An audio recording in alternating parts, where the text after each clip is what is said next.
Boa noite, pessoal. Então, vamos lá. Hoje é a nossa primeira aula de conteúdo de fato sobre lógica, que a gente vai tratar aqui nessa primeira parte do curso.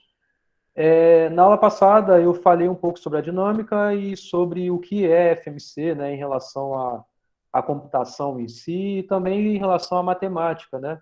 Então, eu até perguntei a vocês sabiam o que é a matemática discreta, porque esse é um nome que a gente dá em vários outros lugares, inclusive para quem faz ciência da computação, essa matéria eles veem com o nome de matemática discreta.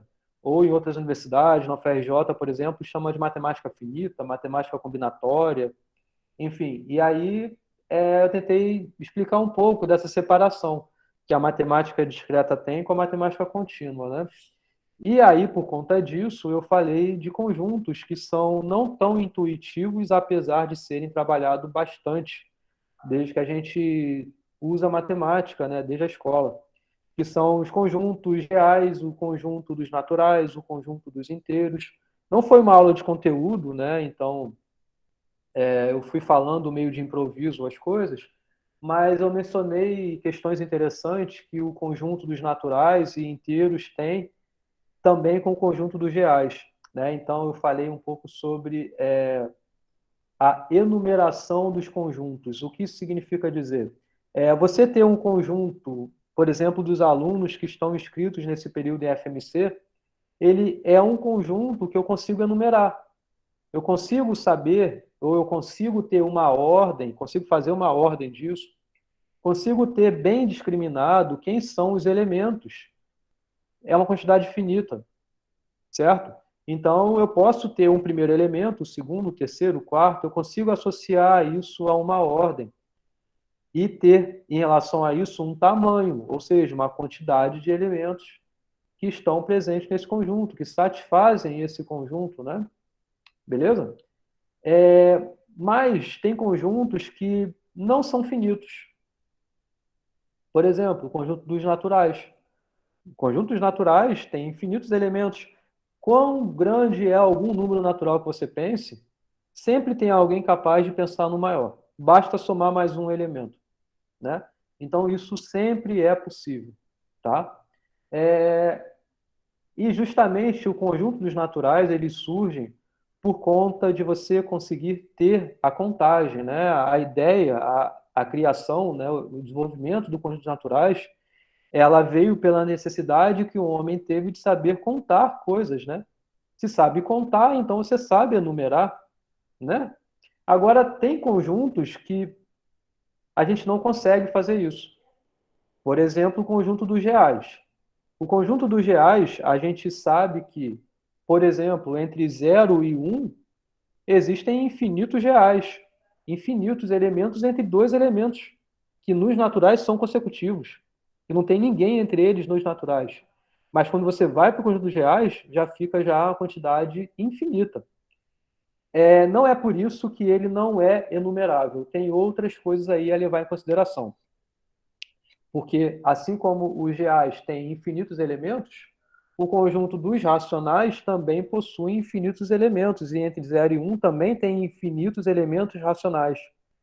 Mas a gente consegue fazer uma correspondência de cada número racional a um número natural.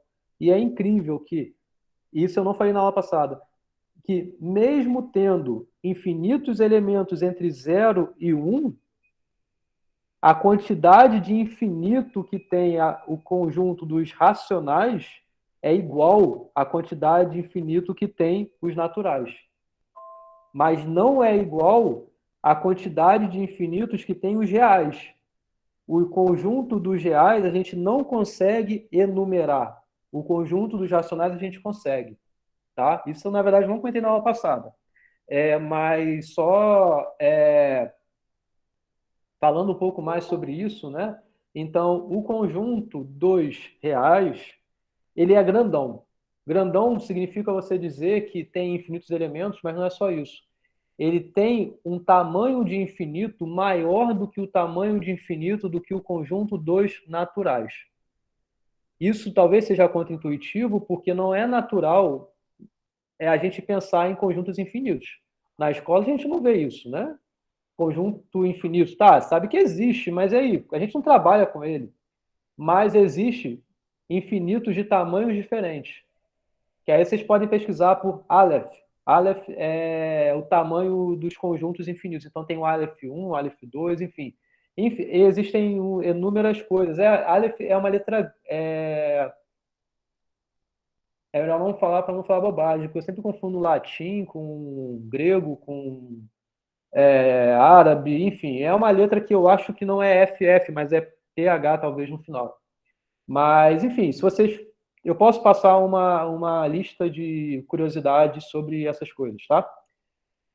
Tá, mas o Hotel Infinito, o Hotel do Infinito, o Hotel de Hilbert, né? Eu falei sobre ele porque não foi sobre isso. Foi para mencionar que, bom, uma vez que vocês conseguem acompanhar isso que eu falei de ter infinitos maiores do que outros, significa, então, você dizer nesse caso, que eu acabei de mencionar, é que o tamanho dos reais é maior do que o tamanho dos naturais. Ok, talvez até seja bem compreensível isso que eu falei. Agora, porque entre 0 e 1 tem infinitos reais, mas tem zero, nenhum natural. Os racionais, apesar disso, de ter infinitos também entre 0 e 1, existe o mesmo tamanho de infinito do que os naturais. É contraintuitivo. E aí, com essa contraintuição em mente, eu vou adicionar mais uma nova coisa, que aí entra o Hotel de Hilbert, que é quando você fala que o conjunto dos inteiros também tem infinitos elementos, né? O conjunto dos inteiros são os negativos, né? Então você tem lá de menos infinito, e aí você vem vindo menos 4, menos 3, menos 2, menos 1, 0. E aí tem os positivos, 2, 3. Ou seja, esse pedaço aqui são os naturais. Mas além deles, ainda tem essa maior galera que também tem tamanho infinito, esse pedaço aqui. E aí o que eu perguntei a vocês, olha só. Bom, o tamanho então de infinito que os naturais têm é menor do que o tamanho de infinito que os inteiros têm? Vocês me responderam até. Ah, eu acho que é menor sim. E a resposta para isso é não. O tamanho de infinito que os inteiros têm é igual ao tamanho de infinito que os naturais têm. Para responder essa pergunta do porquê, e na verdade isso é um argumento que eu vou querer aguçar demais com vocês, que faz parte da ementa da matéria, a gente saber justificar as propriedades por meio das demonstrações, o argumento que justifica isso, ou seja, o tamanho dos inteiros ser igual ao tamanho dos naturais, é usando esse exercício mental que é o Hotel de Hilbert, tá? Que aí a ideia é, por esse hotel, você tem infinitos quartos, e aí todos os quartos são ocupados, ou seja, esses infinitos quartos que já existem no hotel e estão ocupados, é como você representasse o 1, o 2, o 3, o 4. Todos esses aqui já estão ocupados. Todos os elementos naturais, então, já estão lá no hotel listados. E aí você chega com um novo elemento, que, por exemplo, é o 0. Você é um novo carinha lá para poder se hospedar no hotel. E você pergunta, olha, eu quero me hospedar. E aí o cara fala, pô, mas tá tudo ocupado. Como é que a gente vai fazer? Então, a gente tem que abrir um lugar para esse elemento ser ocupado, para ter uma correspondência do 0, no caso, a algum elemento natural. E a gente consegue fazer isso. Que lembram do que eu falei? Basta pedir para o primeiro ir para a segunda casa, para o segundo quarto. O 2 vai para o. Porque você não pode ter duas pessoas no mesmo quarto, né? Então você tem aqui infinitas portas. E aí você tem a porta numerada 1, 2, 3, todas ocupadas. E aí você fala, olha só, a pessoa do quarto 1 vai para o quarto 2, pessoa do quarto 2 vai para o quarto 3. Ou seja, você dá um shift right aí em todo mundo, vai sempre ter um lugar para alguém estar ocupado e para o cara que estava ocupado em alguma posição ficar numa casa à frente. E com isso, esse quarto vai ficar desocupado. e o carinha aqui, no caso aqui é o zero, vai conseguir vir para cá. Então, você consegue fazer uma associação de todos os inteiros mais um elemento, que no caso aqui é o zero, que não é natural, perdão, todos os naturais mais o zero, que não é natural, ser associado a um conjunto de tamanho igual ao dos naturais. Porque você associou o zero à casa 1, você associou o 1 à casa 2, associou o 2 à casa 3 e assim por diante. Uma evolução desse hotel de Hilbert é quando você tem não a adição de um novo elemento, mas uma quantidade infinita de novos elementos. É como se chegasse, então, na historinha, um ônibus com infinitas pessoas ali dentro, e você quisesse ocupar aqui dentro. Mas já está tudo ocupado, e aí o que você vai fazer? Então, a explicação que eu dei foi na última aula, né, que eu falei lá bem rapidamente.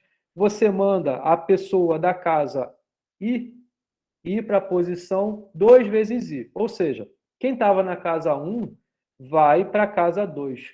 Quem estava na casa 2 vai para a casa 4. Quem estava na casa 3 vai para a casa 6. Quem estava na casa 4 vai para a casa 8. Ou seja, está vendo que eu estou ocupando as casas pares.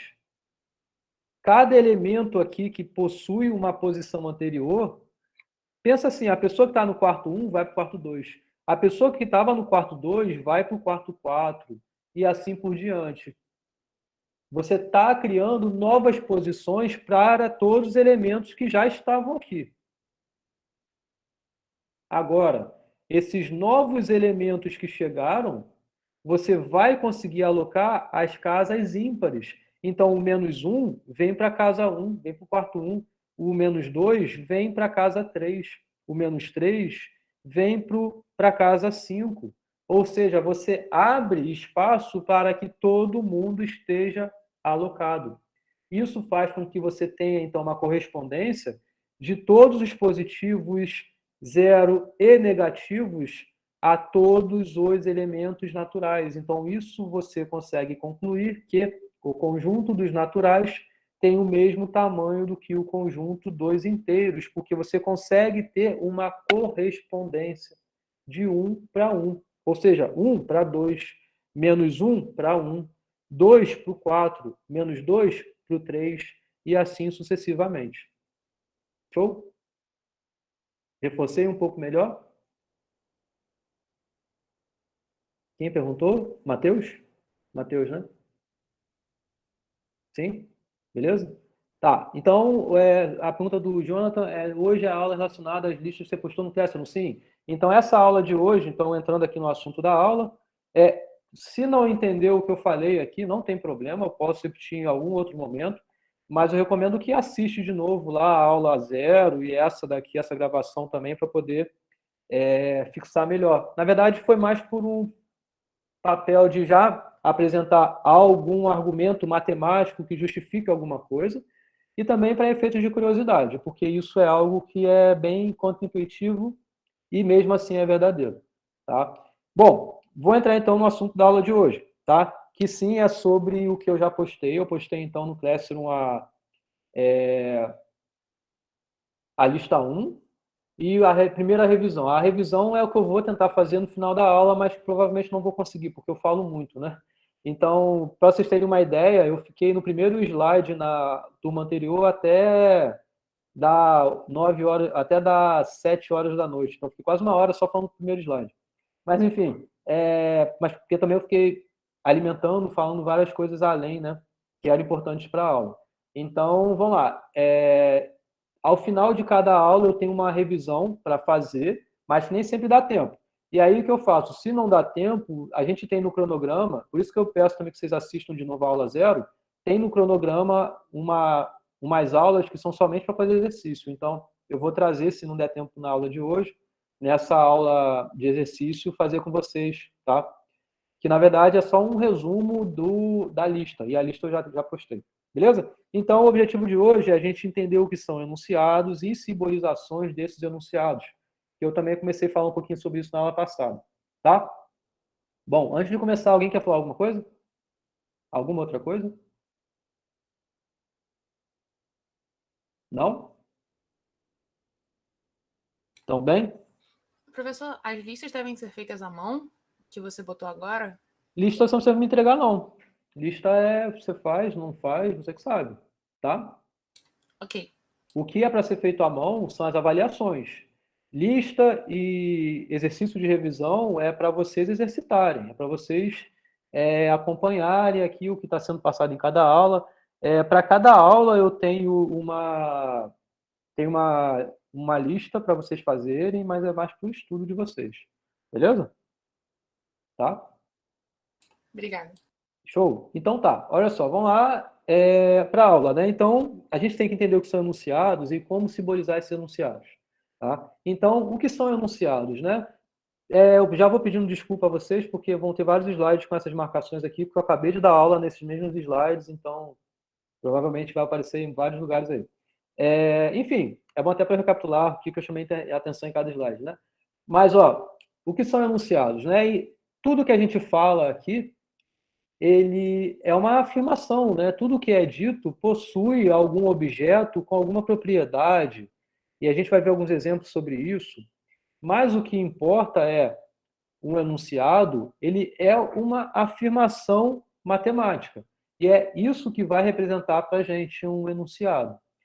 Ou seja, você vai ter um objeto com uma propriedade. Para que isso? Esses objetos com propriedades possuem valores. Isso que a gente vai querer dar depois é entender qual é o valor do que eu estou falando. O valor, no nosso sentido aqui matemático, só pode ser correto ou falso exclusivamente. O que significa dizer?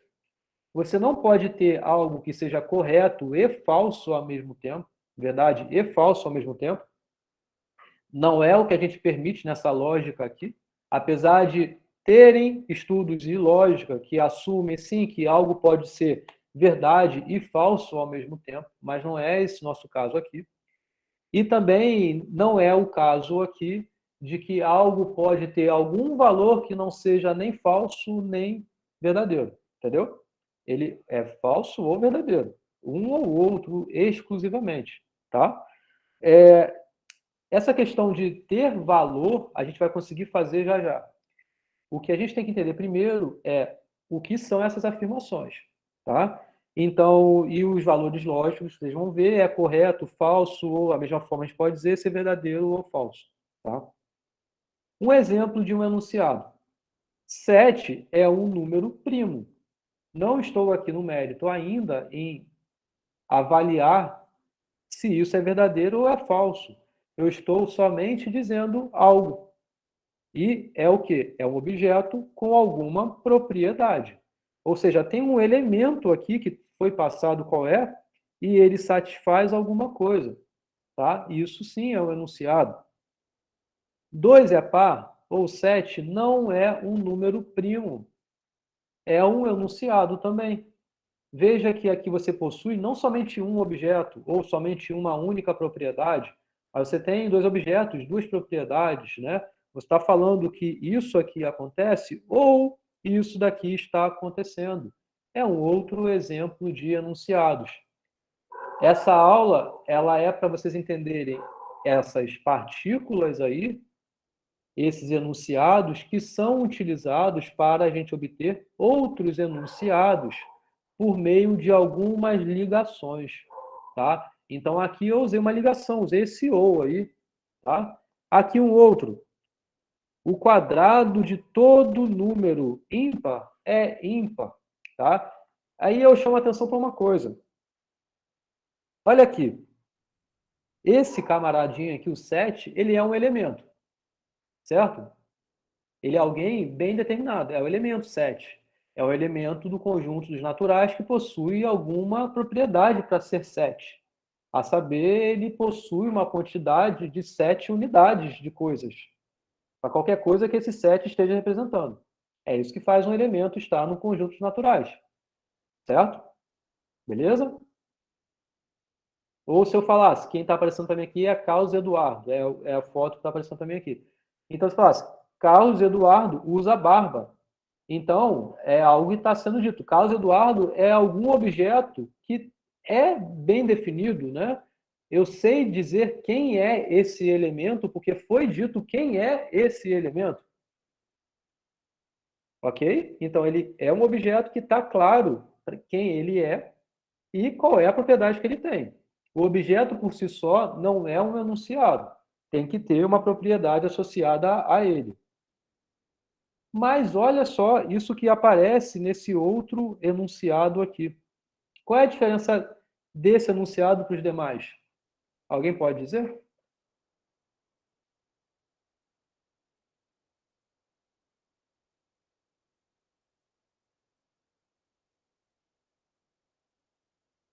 Com essa pouca introdução que eu falei aí? Só uma observação. Quem quiser comentar durante qualquer coisa que eu estiver falando, perguntar, tirar dúvida, pedir para falar de novo, fica à vontade, tá? Eu vou atender super da melhor forma que eu puder. Tem dois elementos. Ah, tem dois elementos aqui. O quadrado de todo mundo do ímpar é ímpar. Então, não, né? Porque, ó, aqui também, né? Tem dois elementos. Tem um 2 e tem um 7, né? Aqui tem dois elementos também, né?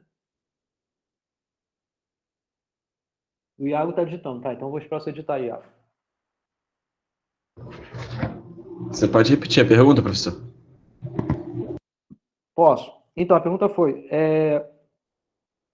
veja que tudo que eu estou comentando nos exemplos anteriores que eu usei, perdão, eu falei o quê? Um objeto vai ter uma propriedade. Essa afirmação é um enunciado, certo? É mais ou menos assim que eu defini para vocês um enunciado, que é uma expressão matemática que diz justamente isso. Objetos possuem propriedades. Posso ter objetos diferentes, com propriedades diferentes, se relacionando. E agora esse exemplo aqui, qual é o objeto? Porque todos os objetos que eu usei aqui, eu disse claramente quem são. É o 7. Ou era o exemplo que eu falei do Carlos Eduardo aí, com barba. Carlos Eduardo é alguém determinado. É alguém bem definido. Tá? Agora, a Isabela já respondeu, então? Aqui não. Porque olha o que está aparecendo aqui. O quadrado de todo número ímpar. Eu estou determinando quem é o número? Eu generalizei essa informação. Ele está sendo dito, ó, quem é o objeto aí? É um número ímpar, mas é o único número ímpar que eu estou dizendo aqui? Não, estou falando sobre todos os elementos ímpares. Então, ele é um objeto indeterminado, tá? Mas não importa, ele é um objeto, que no caso a gente vai saber simbolizar isso e falar melhor sobre ele nas próximas aulas, mas ele satisfaz uma certa propriedade. Essa afirmação aqui é diferente do que se eu falasse, por exemplo, sendo 3 um número ímpar, então o quadrado de 3 é um número ímpar. Isso que eu acabei de falar, eu estou particularizando essa informação que aqui está mais geral, certo? Entenderam o que eu falei? Sim. Beleza? Tá claro para todo mundo? Então, só para chamar a atenção que existem esses tipos aí de objetos, propriedades, que a gente vai conseguir tratar melhor, tá? O Iago comentou aqui, eu não cheguei a ler. Eu estou meio que dando um conjunto geral e filtrando os elementos dele. O conjunto resultante é o objeto. É, é mais ou menos isso que a gente comentou aqui agora. Isso aí. Perfeito. Então tá, uma vez que você já entende o objeto, eu vou trabalhar melhor isso na próxima aula, sobre os valores dos objetos e como eles combinam entre si. Mas, em compensação, nessa aula de hoje vão ter vários lugares que eu vou já falar sobre valor de enunciados, tá? Assim como eu estou mencionando aqui, né, em ser valor verdade, valor falso, né? Vamos tentar avaliar isso aqui. Qual é o valor lógico desses enunciados? Qual é o valor disso daqui? Vocês acham que isso que foi dito aqui é verdade ou é falso? 7 é um número primo. É verdade ou é falso? Verdade, né? Verdade. Ok. E o outro? E o de baixo? 2 é par, ou 7 é o número primo. Ou 7 Só não não é entendi não esse é o ou. número primo. Oi? Só não entendi muito bem esse ou aí. Vamos entender melhor já já. Mas, Falso. com alguma intuição aí, você não tem não? Falso? Falso. Vocês estão falando que é falso? Não, na verdade não, mas tá bom. E vamos pro próximo. O próximo aí. Vocês acham que é falso ou é verdadeiro? Verdadeiro? Verdadeiro, tá bom. Todas, na verdade, são verdadeiras. Eu quero aqui investigar um pouco com vocês essa justificativa, tá? Não é muito bem o objetivo da aula, mas é bom a gente entender isso já desde já. Todas são verdadeiras. Esse ou ele tem a ver com aquela coisa da matemática que eu lembro de um professor meu falando no ensino médio, que o e, se eu não me engano, significa uma soma e o ou era alguma coisa desse tipo, né? Eu vou explicar isso já já. Só me dá 2 minutos, eu preciso muito ir ao banheiro. Eu estou já desde a aula anterior e bebendo água e eu já volto, tá? Espera rapidinho. Vão pensando aí o porquê. Não porque eu vou ao banheiro, né? Mas porque isso aqui é verdadeiro, né? Espera aí.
Acho que vocês escreveram alguma coisa aí enquanto eu estava lá.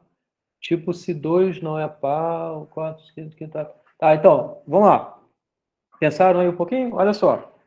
Bom, vamos começar do primeiro, né? O que quer dizer o primeiro? 7 é um número primo. Isso é verdade? Vocês falaram que sim, né? Minha pergunta agora, por que isso é verdade?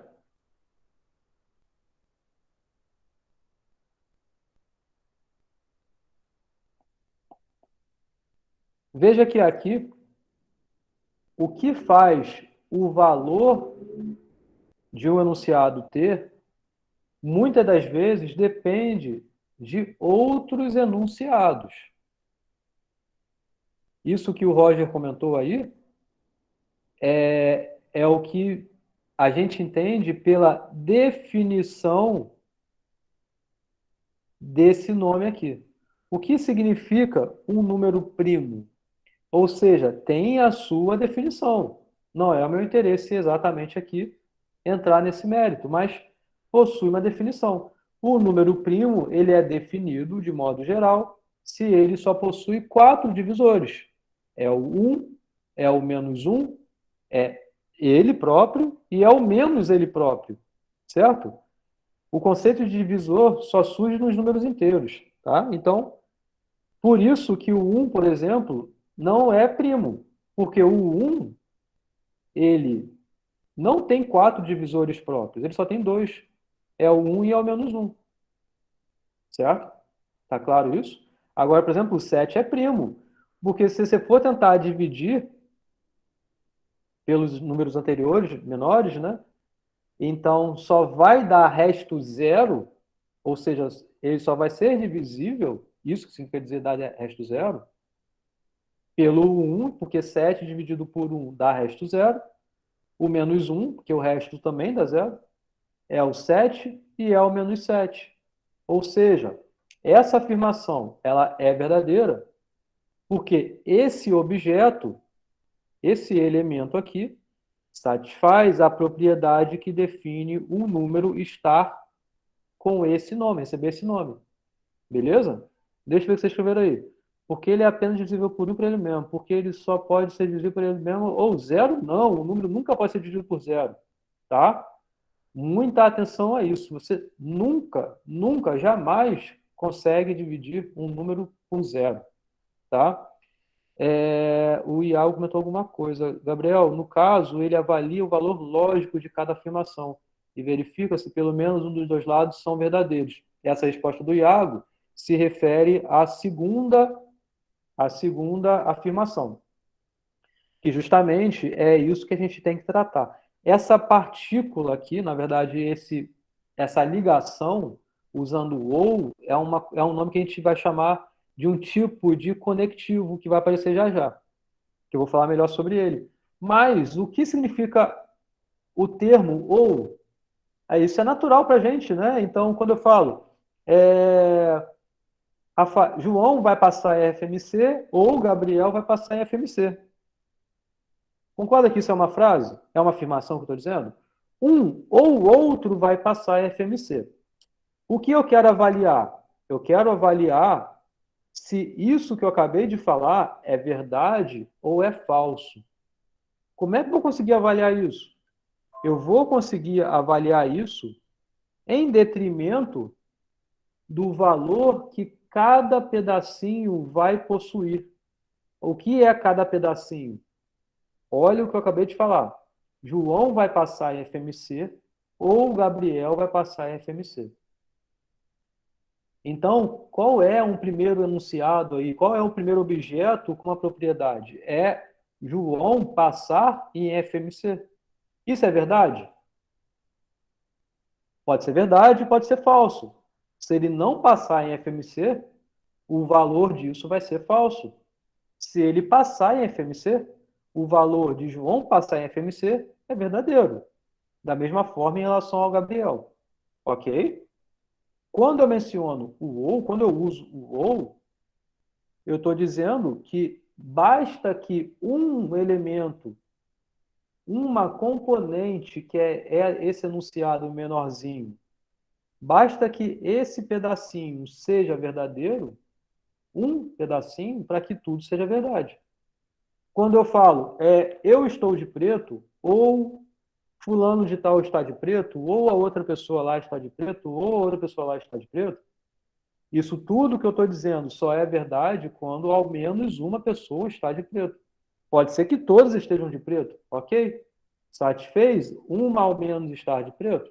Se satisfez, aquilo vai receber o valor verdadeiro, tudo vai estar verdade. Mesmo que uma não seja, porque aqui, por exemplo, entendendo bem isso que eu comentei, de ser verdade ou falso exclusivamente, vocês entenderam que 7 é primo, é verdadeiro, baseado em enunciados anteriores que a gente consegue usar para garantir esse enunciado aqui ser verdadeiro. Que no caso é a definição de um primo. A gente só verificou se esse elemento satisfaz a propriedade de ser um primo. Então a gente conseguiu, baseado nisso, entender que isso é verdade. Agora, se isso é verdade, o que está aparecendo aqui é a negação do que apareceu aqui. A negação de uma verdade necessariamente é falso. Então, isso é falso. Ou algo que é verdadeiro, porque você sabe o que define um número ser par e você consegue, então, justificar que 2 é par, porque 2 é divisível por 2. Então, isso é verdade, isso é falso. Se você está usando o ou, então tá beleza, já está tudo verdadeiro. Beleza? Se atender uma condição que foi afirmada, já caracteriza tudo como verdade. Se atender uma condição que já foi afirmada. Isso que eu vou mencionar no próximo slide, tá? Não é exatamente isso. Aliás, a resposta para essa pergunta é não exatamente, Jonathan, tá? Mas vai ser importante a gente entender bem essa causa e efeito aí, tá? Que no próximo exemplo aqui a gente já consegue entender melhor isso. Não, na verdade, no próximo exemplo não, no próximo slide, tá? Mas, enfim, o próximo exemplo aqui. O quadrado de todo número ímpar é ímpar. Eu vou explicar isso aqui melhor nas aulas que a gente estiver tratando sobre técnicas de demonstração, tá? Na aula passada eu até comentei sobre isso, né? Que o objetivo da matéria é ensinar vocês a demonstrarem coisas matemáticas, né? Se eu estou mencionando algo que se refere a todos os elementos de um determinado conjunto, e esse conjunto é infinito, porque existem infinitos números ímpares, né? Então você não consegue dizer que isso é verdadeiro mostrando cada casinho, verificando que para cada elemento aquilo ali está acontecendo. É inviável, é impraticável, é incorreto. Você não pode argumentar que isso daqui é verdadeiro se baseando, por exemplo, em poucos exemplos. 1 elevado ao quadrado é ímpar, satisfez, mas não provou. 3 elevado ao quadrado é ímpar, satisfez, ok, mas não provou essa propriedade. A propriedade, para ser provada, quando se refere assim todos os elementos de um conjunto, a gente vai precisar usar algumas técnicas, alguns artifícios matemáticos que nem são difíceis, mas que, por exemplo, para esse caso, é você conseguir expressar de modo geral o que significa o número ser ímpar. Conseguir levar isso ao quadrado e vai ter a sua resposta. E a gente vai ver isso, tá? Beleza? Tá claro o que eu estou falando até agora? Alguma Tá, sim. pergunta? Sim.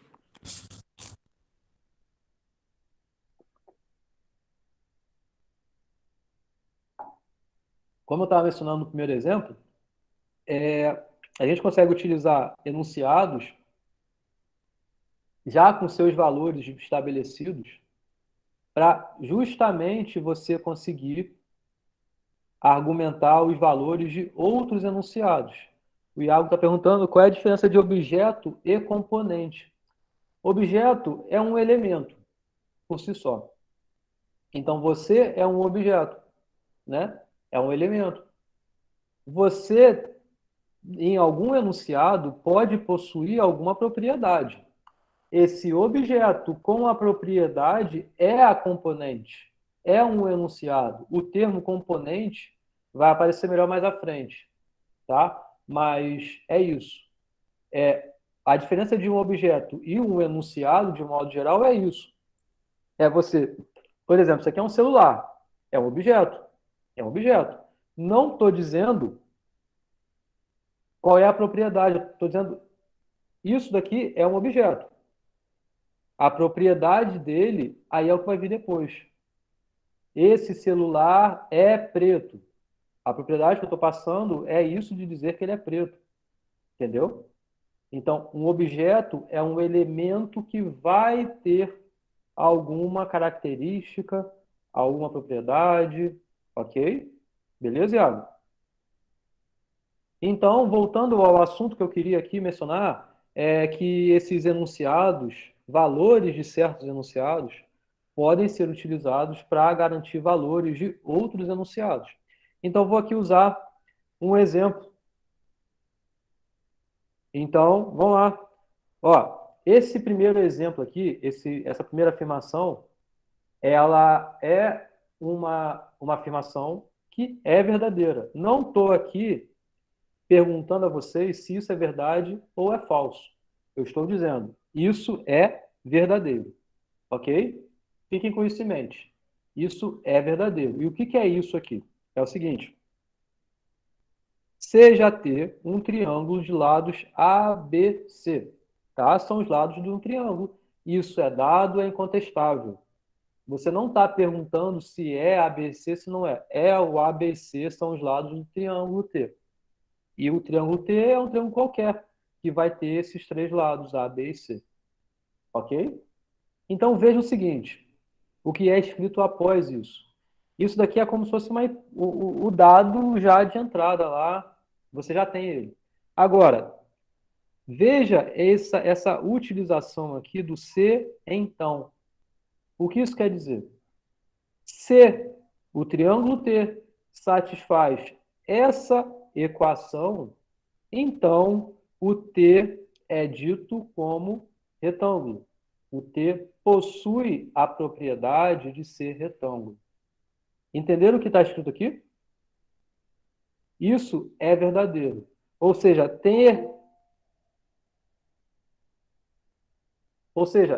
ter essa causa aqui, se satisfez essa causa, então você já consegue garantir, ó, o triângulo é retângulo.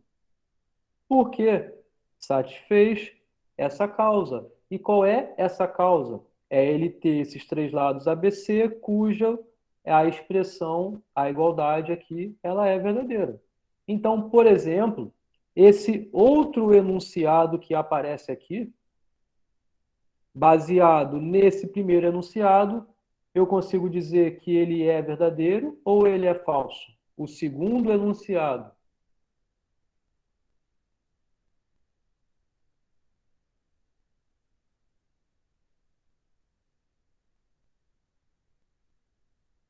Verdadeiro. Verdadeiro. Por quê?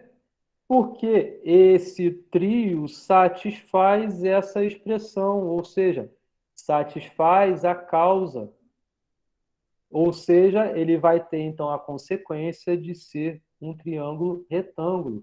Isso é o que a gente chama, nesse caso, de condição suficiente, tá? E, de novo, para quem está chegando agora, esses rabiscos aqui é porque os slides são iguais, acho que eu acabei de fazer com a turma A1, então não dá tempo de eu apagar tudo que eu fiz e refazer aqui e tal. Então, tem esses rabiscos já feitos por conta disso, tá? Então, beleza, tá? Para que serve isso? Isso aqui, na verdade, que eu estou falando é baseado nessa afirmação aqui verdadeira. Então, se você tem um trio que satisfaz essa condição, você já ganha, então, dizer que, ó, tá bom, já satisfez essa condição.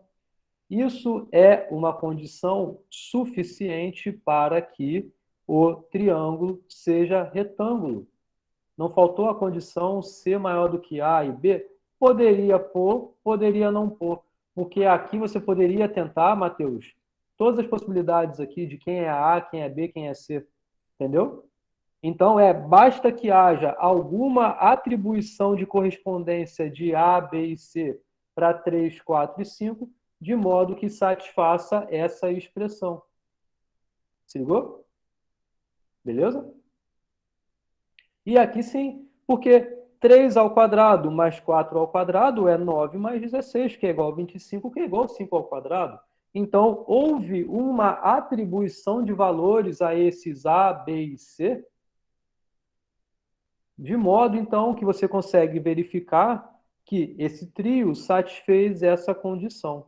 Então, satisfez, ele é retângulo.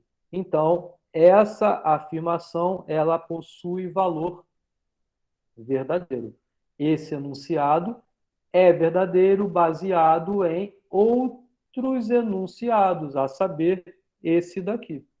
Tá claro isso que eu falei? Show? Sim. Sim, sim. Beleza, então vamos dar um passo à frente aí. Ok, vocês entenderam o termo suficiente? Vamos ver se vocês entenderam mesmo, tá? Então, pega esse trio aqui, esquece esse 3, 4 e 5, mas pensa que seja um triângulo de lados 2, 4 e 5. Um triângulo de 2, 4 e 5, 2, 4 e 5 é retângulo. Isso é verdadeiro ou é falso? Baseado somente nessa primeira afirmação Falso. aqui. Baseado somente nesse primeiro enunciado. A resposta para isso é: nada pode ser afirmado. Por quê? 2, 4 e 5, esse trio, não satisfaz essa expressão. Não satisfazer essa expressão não quer dizer que ele não satisfaça essa propriedade. Porque veja o seguinte, isso é uma condição suficiente, não é necessário. Ele, aliás, também é necessário, mas não é o que eu coloquei aqui. A necessidade a gente vai ver no próximo slide. Mas pensa no seguinte, ó, Satisfez essa expressão, ok, você já ganhou. Satisfez, ó. Satisfez. Se satisfez, então você já ganhou a consequência disso que você tinha, que era ser retângulo. Não satisfez, você não tem a garantia ainda de que se é um si somente si, como o Patrick está falando, a gente vai ver já já. Mas vamos entender um exemplo talvez que seja mais fácil de pensar, tá? Ouçam o meu exemplo. Se você tirar 9 na média final de FMC, então você estará aprovado. Ok? Aí vamos supor que você tirou 9,5. E eu perguntei, você está aprovado?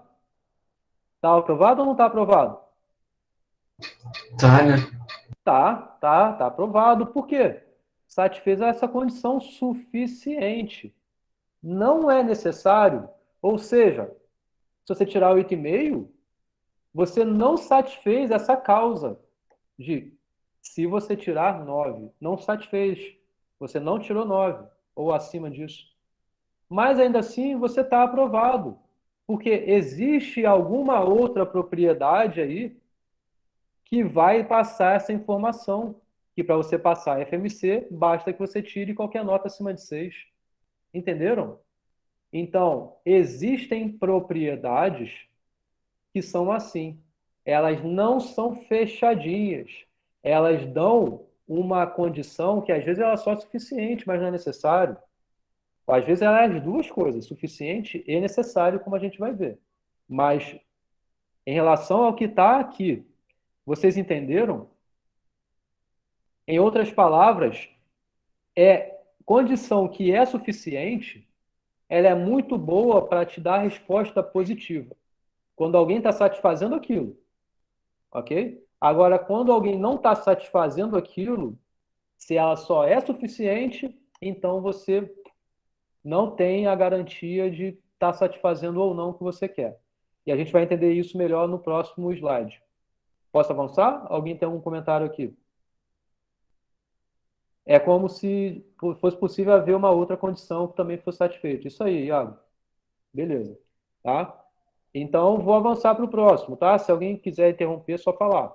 O próximo, veja aqui o seguinte, vou usar um outro enunciado para garantir um outro enunciado, tá? Então, o outro enunciado não é esse, mas é esse, ó. Um próximo exemplo seja T um triângulo de lados ABC. Veja como eu troquei as informações. A causa agora é o quê? T é retângulo. Então, T satisfaz a essa expressão. De novo, meu objetivo não é provar que isso aqui é verdade. Eu só estou dizendo, ó, é verdade. É ele que você vai utilizar para provar se é verdade ou não é verdade outras afirmações. Esse é o objetivo aqui, tá? Veja como eu troquei. Aqui, ó, a causa era o trio satisfazer essa expressão. A consequência era ele ser retângulo. Enquanto aqui não. A causa é o triângulo satisfazer o quê? Não, é ele ser retângulo. E a consequência, então, é ele satisfazer a propriedade. Essa aqui é uma condição necessária. Ou seja, para que o triângulo seja retângulo, é necessário que ele satisfaça a essa expressão. Isso nos dá um poder de você conseguir garantir que, por exemplo, esse enunciado aqui possua valor falso. Por quê? 3, 4 e 6 é um trio que eles não vão satisfazer essa expressão aqui. Não tem como você escrever a ao quadrado mais b ao quadrado igual a c ao quadrado atribuindo A, B, C para esses valores aqui. Em qualquer combinação que você faça aí. Não é possível essa igualdade ser verdadeira. Se não é possível, ele não é retângulo. Por quê? Se ele fosse retângulo, deveria ter essa condição necessária verdadeira, mas ela não tem. Não satisfaz, então ele não é retângulo. Ou seja, isso daqui não é verdade. Se não é verdade, então ele é falso. Porque na lógica, verdade É o oposto de falso e vice-versa. Não é verdade significa ser falso. Não é falso significa ser verdade. Tá claro isso? Entenderam? Sim. Show? Nenhuma pergunta? Posso adiante? Isso a gente vai trabalhar melhor, tá?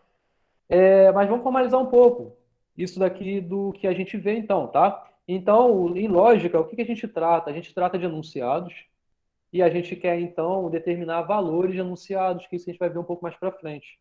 Mas para determinar valores de enunciados, a gente vai ter que entender como são esses enunciados formados para obter outros enunciados e os valores que esses enunciados menores vão ter e vão exercer o papel para obter enunciados maiores.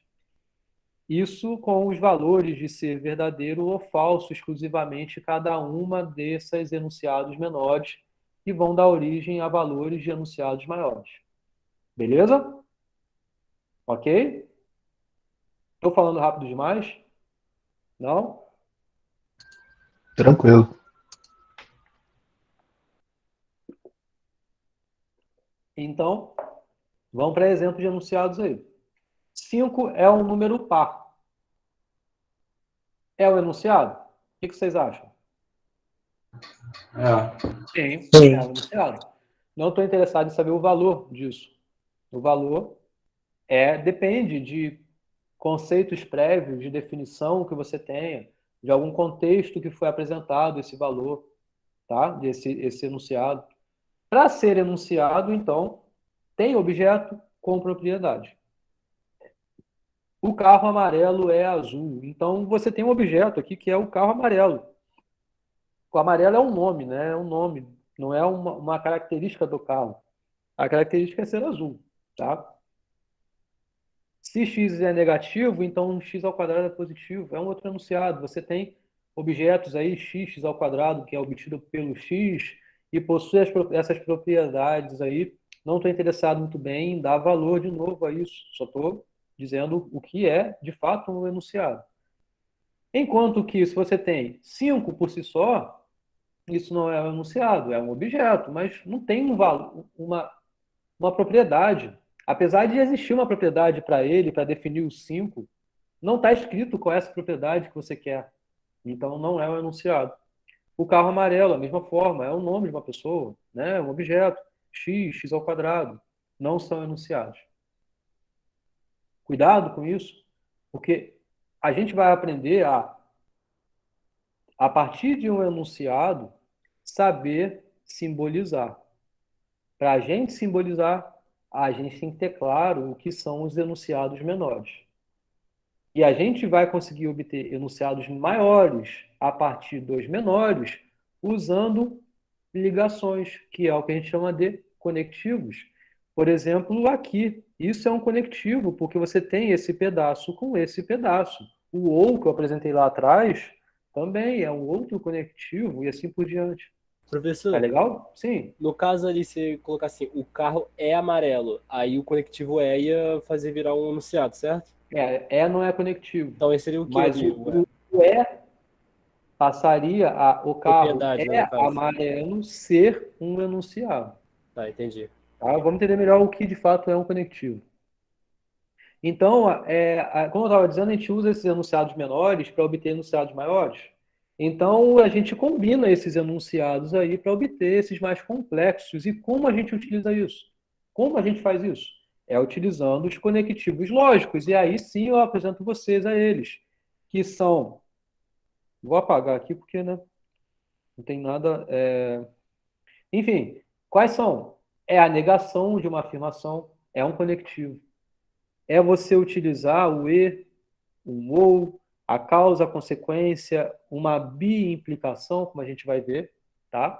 Então, o objetivo a partir de agora é vocês entenderem quais são os conectivos, como são aplicados os conectivos, e na próxima aula vocês vão entender os valores que esses conectivos vão apresentar para obter os valores de enunciados maiores, quando você estiver utilizando os conectivos aí. Tá legal? E esses conectivos têm nomes, tá? E aí eu peço que vocês gravem esses nomes, e vai ser bem habitual, porque eu vou usar muito de falar isso direto, então vocês vão acabar tendo esse conhecimento. Então, quando a gente quer negar alguma coisa, na verdade, isso é uma negação. Então, o conectivo utilizado na negação de uma afirmação é a negação. A gente põe um não ali, ou qualquer coisa que seja equivalente ao não, que a gente vai ver que existem vários. Quando você quiser juntar dois enunciados com um e, você fala, Iago vai passar em FMC e Gabriel vai passar em FMC. Então, tem dois elementos, duas propriedades aí, estou usando essa ligação, esse e, para dar justamente essa formação de um enunciado maior. O nome disso é conjunção. Então, eu estou aplicando uma conjunção desses enunciados menores. Se eu estou usando um ou, isso é uma disjunção. Se eu estou usando essa causa e efeito, o nome disso é implicação. Existe uma causa que está implicando em alguma coisa, né? Se estiver nublado, então vai chover. Isso é uma implicação. A causa é estar nublado, a consequência é chover, né? A bi-implicação a gente vai entender melhor, que é um se, somente se, e o que isso quer dizer. Não é uma redundância, mas a gente vai entender melhor já já o que significa isso, tá? Tá claro até aqui? Meu objetivo agora é falar de cada um desses enunciados, ou cada um desses conectivos para vocês, ok? Beleza? Show? Então vamos para negação. Então a negação, e aí eu chamo a atenção para vocês que os enunciados, eles podem muito bem estar negando alguma coisa e é um enunciado, tá? Mas cuidado, e é uma coisa que eu vou chamar a atenção mais na frente, que existem enunciados que não possuem conectivos. Eles vão ter um nome especial de componentes. Componentes são os enunciados que não têm conectivos. Uma negação é um conectivo. Isso implica você dizer que uma negação ela é o enunciado com o conectivo não. Então, o não está negando uma afirmação. Tá? Então, a gente sempre adota a afirmativa para falar algo. E se você quiser negar, ok, você nega. Mas o que importa ali, a essência, o núcleo é a afirmação. Então, como apresenta isso? Como a gente consegue negar o enunciado? Tá? Então, você coloca o não, isso a gente já conhece do português já, antes do verbo ou antes da locução verbal. Você sabe o que é a locução verbal? Alguém sabe o que é a locução verbal? Esqueci legal. A locução verbal é quando você tem uma frase dois verbos seguidos. Um é o auxiliar e outro é o principal. Tá? Isso, como a Isabela colocou, é o auxiliar mais o principal. Então, você eu estou aqui, por exemplo, o violão está tocando, né? Então, o principal aqui é o tocar, né? É o que mais importa. E aí você tem um auxiliar antes, mas enfim, é só para, né? Eu não sou professor de português, eu, na verdade, não sei nada de português, e estar fazendo alguma coisa, e essa ação que você está fazendo é o que mais importa, aí é o principal. Se você quiser negar isso, só pôr o não antes, né? Eu não estou, o violão não está tocando sozinho. Então, isso é afirmação e isso é negação, nada de outro mundo aqui, né? Então, um outro jeito de escrever isso não é o caso que o violão esteja tocando sozinho. Não é verdade que o violão esteja tocando sozinho, é mentira que o violão esteja tocando sozinho. Então, isso aqui eu escrevi não inúmeras, né, porque foram poucas, mas há inúmeras formas de você expressar uma mesma informação. Concordam com isso? Isso vale para inúmeras coisas, mesmo em matemática. Igual o exemplo que eu tinha posto aqui, eu vou pôr aqui de volta. Você falar que 3 mais 2, concorda que tem algo sendo dito aí? É uma informação? É uma afirmação? 3 mais 2. Isso tem o mesmo valor do que se eu pusesse 4 mais 1. Tem o mesmo valor, mas são coisas ditas de formas diferentes, mas possuem o mesmo valor. Isso aparece tanto em expressões aritméticas, matemáticas, quanto em expressões lógicas. A gente vai ver isso sobre equivalências de expressões lógicas. Então, muita atenção, porque você vai ser apresentado a enunciados que possuem valores idênticos, mas são escritos diferentes. E você tem que saber argumentar que um é igual ao outro. É igual, a gente não usa em lógica, mas é equivalente ao outro, ou não é equivalente um ao outro, tá? Aqui eu só dei alguns exemplos bem diretos, bem simples, mas a gente vai ver nas listas, nos exercícios, que a gente consegue dificultar cada vez mais. E esse é o objetivo. Meu objetivo não é ferrar a vida de vocês, mas é fazer vocês entenderem a fundo um assunto para conseguir aplicar em outros assuntos.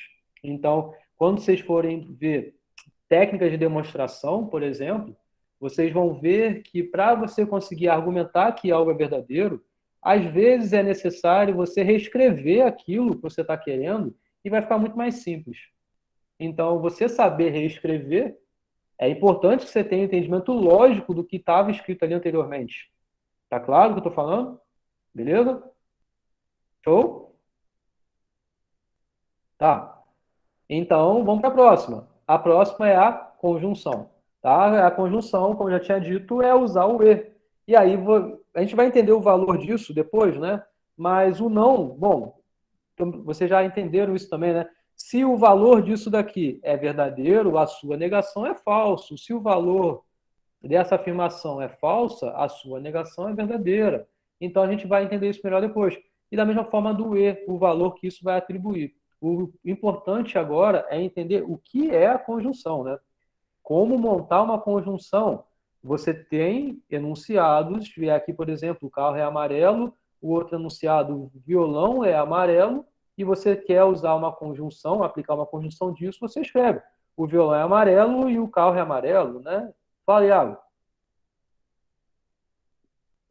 Consegue me ouvir? Sim. Então, só antes de continuar, eu tenho uma dúvida. Numa condição, né, eu posso colocar como condição uma propriedade que é de conhecimento, tipo, geral, tipo uma propriedade matemática, algo assim, ou eu meio que tenho meu universo ali, eu posso definir algo e a partir dessa definição eu tenho o resultado? Não sei se ficou clara a pergunta. Ficou claro. Depende muito do seu contexto, na verdade. Vocês vão ver na próxima aula que a gente, na verdade, a partir dessa aula eu vou falar um pouco sobre isso. Muitas das vezes a gente vai acabar abstraindo o que cada pedacinho quer dizer. Por isso que a gente usa a simbolização desses pedacinhos também. Então, tem coisas que é necessário você saber o valor por conta de conhecimentos prévios. Então, isso responde sim para a sua primeira dúvida, né? De você ter que usar um conhecimento prévio para se basear e ter a resposta final do que você estiver olhando naquele momento. Mas, em compensação, tem outros casos que não. E, inclusive, você pode assumir qualquer interpretação de valor que cada componente vai ter, que cada enunciado pequeno vai ter. Então, depende do caso. E você vai entender quando você vai precisar, quando você não vai precisar. Entendeu? Perfeito. Então, tem vezes que tipo, é tão desnecessário eu saber o valor daquilo que eu posso simplesmente atribuir uma letra àquilo que vai ficar mais fácil para mim. A letra a gente vai sempre utilizar. Uhum. Beleza. Tá. Mas muitas das vezes você vai precisar entender e saber qual é o valor de cada pedaço, sim. Tá? Perfeito.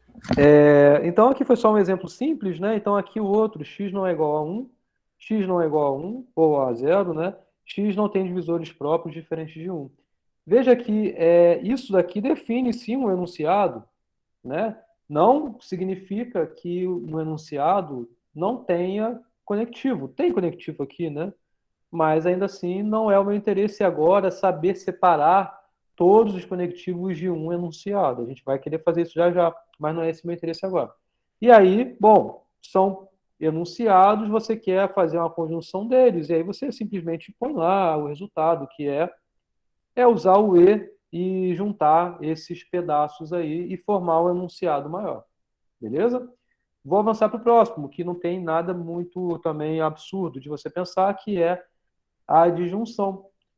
Por exemplo, ficamos em casa, vamos à UF, e aí você quer fazer uma adjunção das duas coisas, Ficamos em casa ou vamos à UF. É o enunciado que você obteve por meio da disjunção dos enunciados anteriores. E aí você pode também criar outros, né? O triângulo é retângulo ou o triângulo tem lados iguais. Veja que aqui eu fui explícito dizendo, né? O triângulo é retângulo ou o triângulo tem lados iguais. Concorda que eu poderia escrever isso talvez um pouco mais direto e talvez um pouco mais confuso, no sentido de vocês não identificarem tão claramente quais são os objetos? Por exemplo, o triângulo é retângulo ou tem dois lados iguais. Concordam com isso?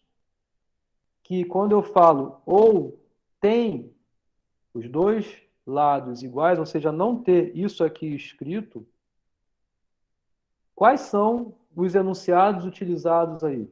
Um é o triângulo é retângulo e o outro, o triângulo tem dois lados iguais.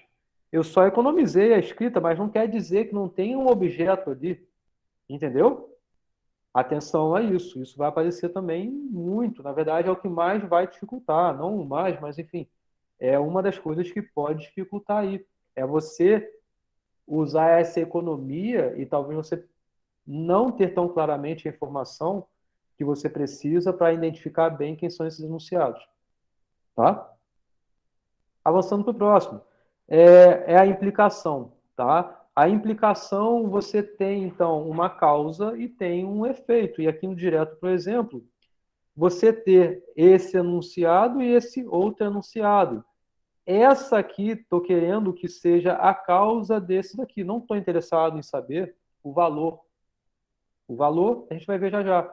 Só estou montando uma implicação. Essa é a causa e essa é a consequência.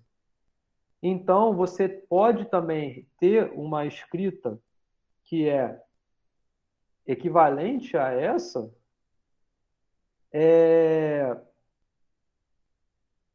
como? Você tem que ter claro o que é causa e o que é consequência, tá? Vou usar um outro exemplo que vai me ajudar, porque esse aqui está muito grande, tá? Se ficar nublado,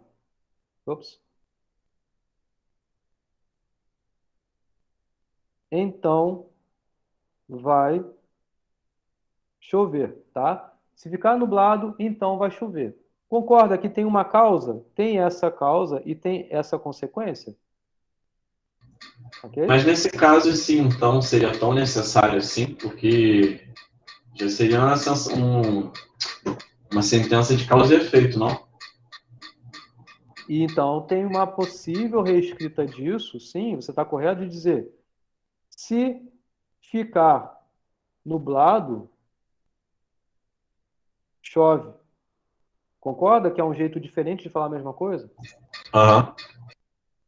E aí tem um outro jeito também de você falar a mesma coisa, que é vai chover se ficar nublado. Concorda?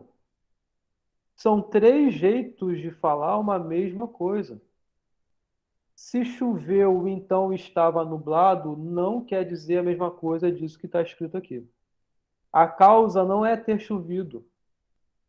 A causa é ter estado nublado. Entendeu? Isso daqui, ó, vai chover.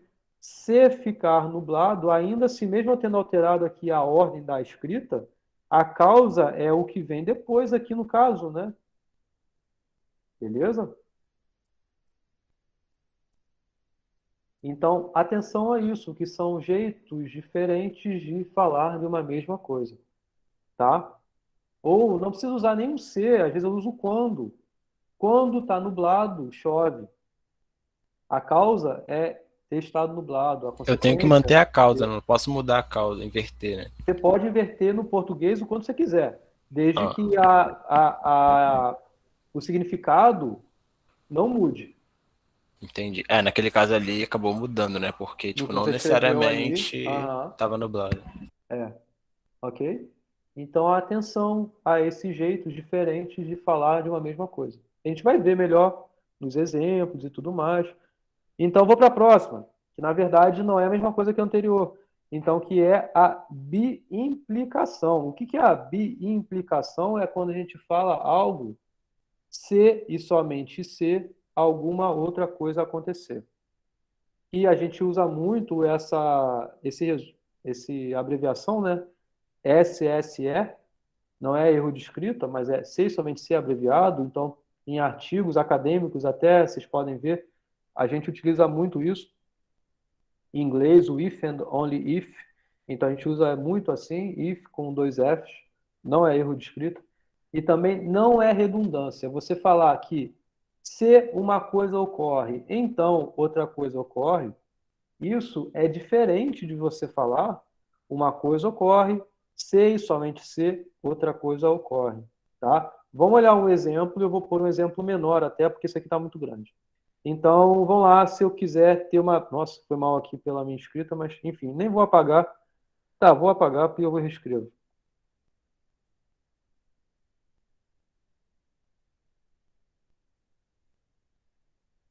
Então, você tem aqui o exemplo, né? X é primo, se e somente se x não é igual a 0 e x não é igual a 1 e x não tem divisores próprios diferentes de 1. Isso está escrito como uma biimplicação. O que quer dizer isso? Vocês lembram que no primeiro exemplo eu mencionei condições em que uma era necessária, outra era suficiente? Lembram disso?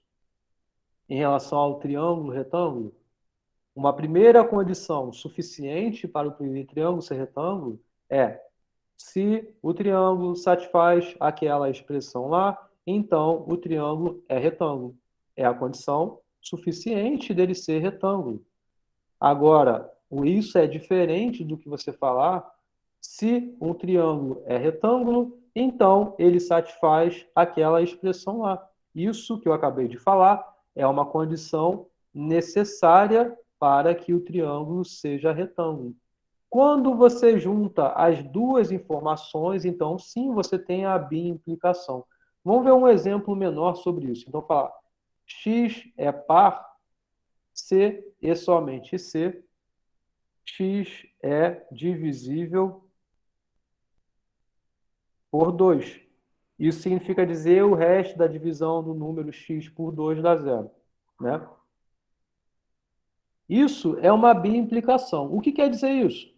Quer dizer que há uma conjunção que é a seguinte: se x é par, então x é divisível por 2, e se x é divisível por 2, então x é par. Ou seja, ocorre essas duas implicações ao mesmo tempo. A causa implica na consequência e a consequência também implica na causa. Se a gente estiver falando exclusivamente de uma biimplicação, mas restrito a esse pedaço, a gente diz que é a ida dessa biimplicação. Enquanto que, se for assim, a gente diz é a volta da biimplicação. Tá? Então, isso a gente vai usar bastante, a gente vai aplicar, vocês vão entender melhor mais para frente também. Tá? Mas, quando você menciona uma propriedade, ela ter essa biimplicação, aí está fechadinho. Aí, por exemplo, aquele exemplo lá, e usando a mesma coisa para cá, pega um número X qualquer, sei lá, 789. 789 divide por 2. Deu resto zero, ou seja, 789 é divisível por 2? Não é. Ok? Então, implica você dizer que ele não é par. Ok? Beleza? Então, Tem já como garante você essa voltar informação. um pouquinho, que eu me perdi? Onde? Volta na parte do primo FFE, que eu me perdi totalmente. Ah, do que é o si somente si, no caso, né? Não, só o exemplo que você estava dando, eu me perdi no exemplo. Ah, esse que eu escrevi aqui? Aham. Tá, eu vou ler. X é par, se e somente se, x é divisível por 2. Isso é um enunciado. Esse enunciado, ele é a mesma coisa, significa igual, você falar essa conjunção aqui. Se você fala, ó, x é par, se e somente se x é divisível por 2, você poderia falar de outro jeito, que é se x é par, então x é divisível por 2. E se x é divisível por 2, então x é par. Retorna ao primeiro exemplo que eu falei do triângulo, e eu usei uma condição sendo suficiente e outra sendo necessária. Se eu juntasse as duas condições e falasse a primeira implicação é verdadeira e a segunda implicação é verdadeira, então você tem aí uma bi-implicação. Quando você fala vai chover se e somente se estiver nublado, significa você dizer está nublado? Opa, então você tem a certeza que vai chover. E da mesma forma, se está chovendo, ou se vai chover é verdadeiro, é porque esteve nublado antes. Entendeu? Uma coisa atrela a outra. Sim, entendi. Obrigado. Beleza? Ter essa conjunção das duas implicações ao mesmo tempo. Isso é uma bi-implicação. Entenderam? Aham. Beleza? Eu só estou ensinando a vocês aqui o que são esses conectivos. O valor que essas coisas vão apresentar, a gente vai ter já já. Beleza? Beleza, então vou continuar. A ordem, né? A ordem dos enunciados na forma de um novo enunciado pode ser muito relevante, tá? Então, por exemplo, aqui, se você tem a bi-implicação, a ordem, os dois lados vão estar sempre, um vai implicar no outro e vice-versa. Mas isso nem sempre acontece, ou seja, nem sempre a bi-implicação é verdadeira. Olha o exemplo aqui. Se x é positivo, então x ao quadrado é positivo. E olha o outro exemplo. Se x ao quadrado é positivo, então x é positivo. Essas duas afirmações são equivalentes?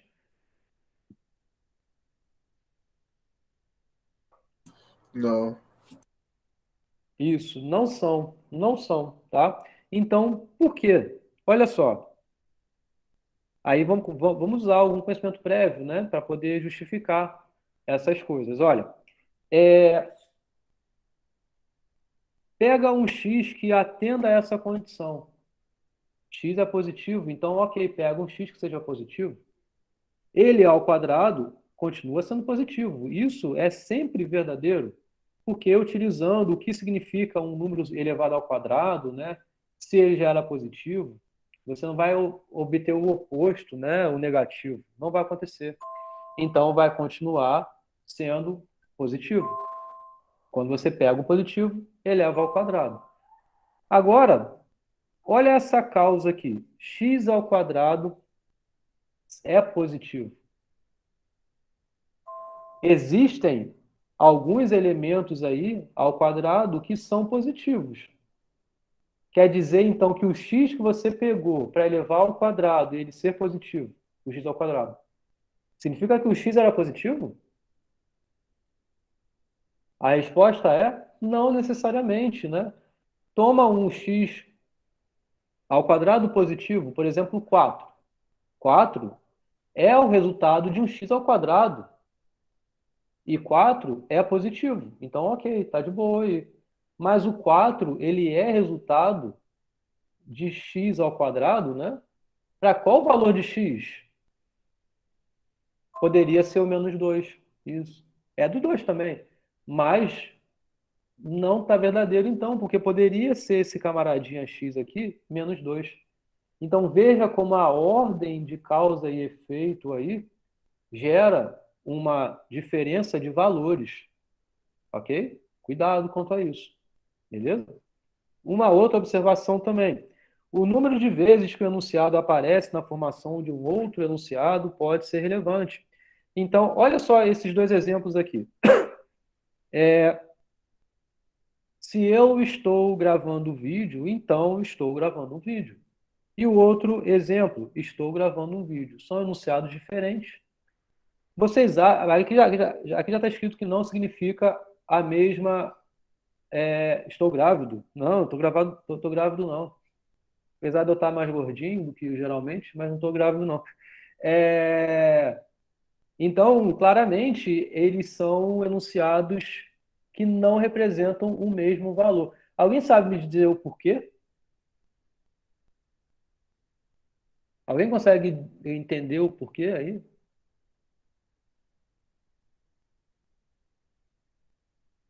Qual é o valor desse enunciado aqui? Estou gravando um vídeo é um enunciado. Porque eu, né? Eu sou o elemento, eu sou o objeto que possua alguma propriedade, alguma característica, alguma ação, entendeu? Então, Ah, sim, são enunciados, mas os valores são diferentes. Pode falar, Patrick. será que é porque o primeiro está preso a uma condição e o segundo ele só acontece? Ok, o primeiro está preso a uma condição. O segundo, ele acontece. E isso dele acontecer no segundo implica ele sempre ser verdadeiro isso daqui? Não, não. Não, porque você pode estar falando uma mentira, né? Estou gravando, Uhum. não é verdade, mas é uma mentira. Então depende, ele pode ser verdadeiro ou pode ser falso. Esse daqui não, ele sempre é verdadeiro. Porque, ó, se eu estou gravando, então eu estou gravando, tá? E vocês vão ver no próximo slide já que essa causa, na verdade, ela se refere a uma promessa. Caso a causa seja verdadeira, então ela não pode ser quebrada, ela tem que continuar sendo verdadeira. Mas ela se refere a essa quebra ou não quebra de promessa. Eu vou explicar isso já já, tá?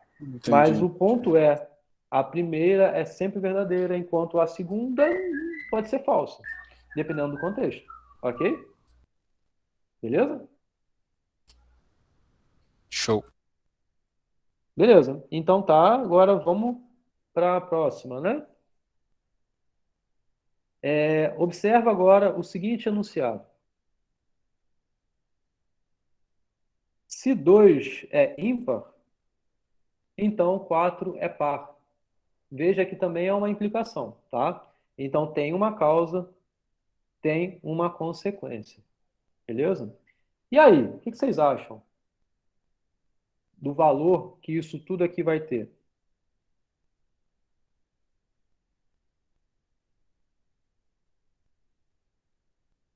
Bom, antecipando um pouco, né, até por conta da hora e tal, tentar fazer alguma coisa a mais aqui com vocês, isso daqui, ele leva a gente a entender, a pensar, talvez, pô, 2 é ímpar?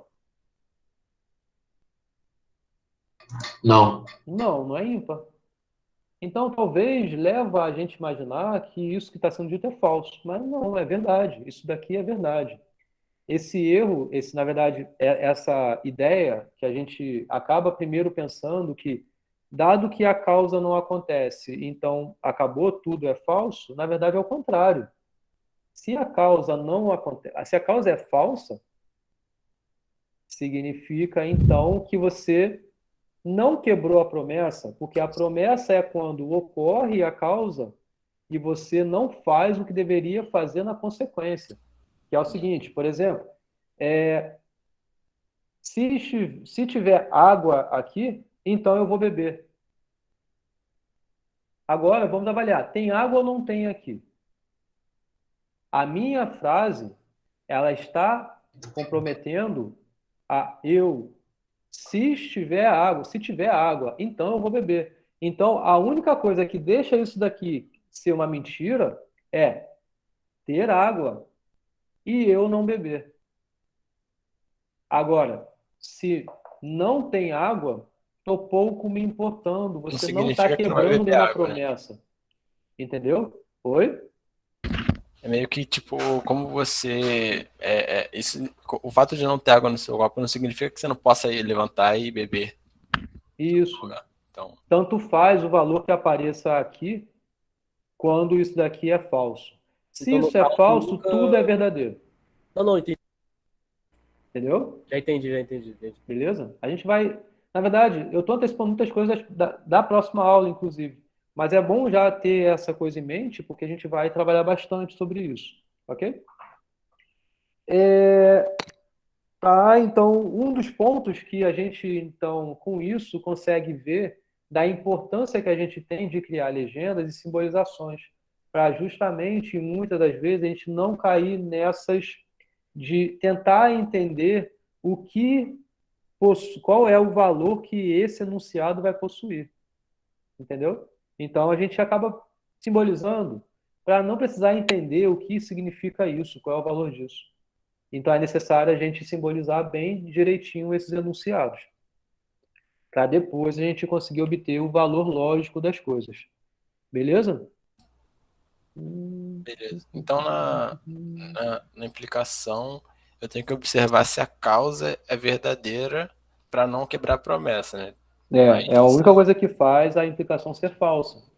É quando a causa é verdadeira e a consequência é falsa. Se ela for falsa, então ela não interfere no então, né? É verdadeiro. Tá? Não interfere em toda a implicação. Isso é quanto da próxima aula, tá? Mas é isso aí.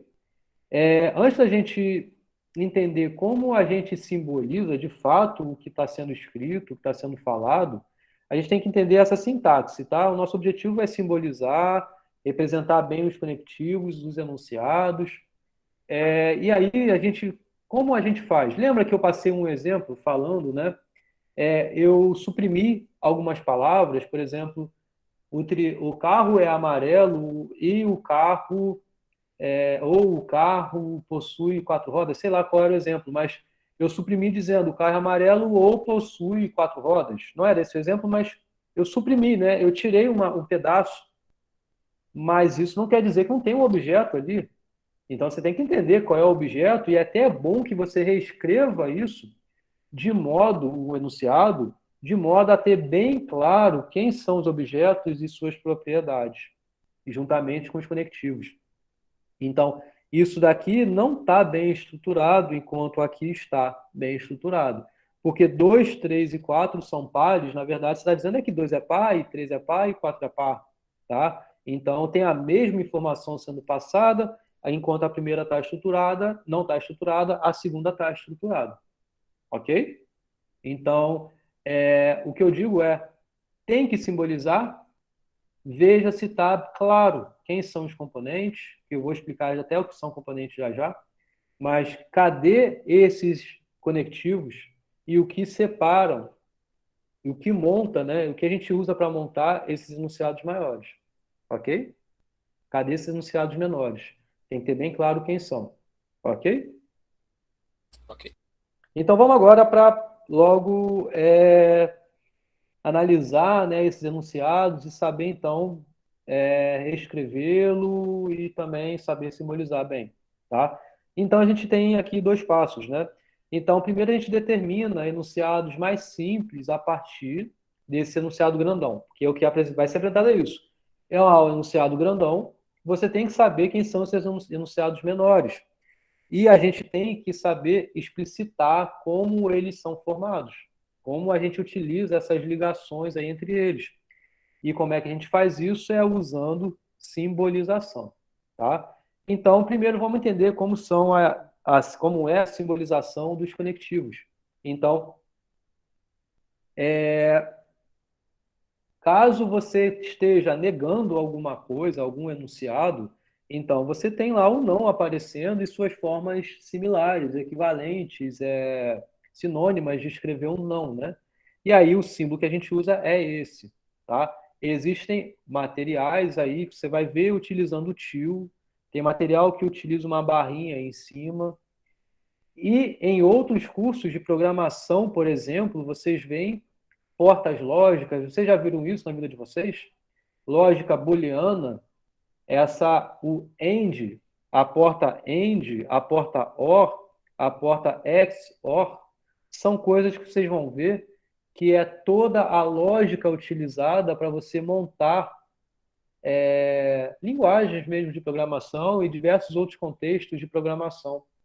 Inclusive, a parte elétrica que também o computador envolve, que é montado, também é baseado nessas portas lógicas, de você acender ou apagar um bit, coisas do tipo, dependendo do operador que você está utilizando.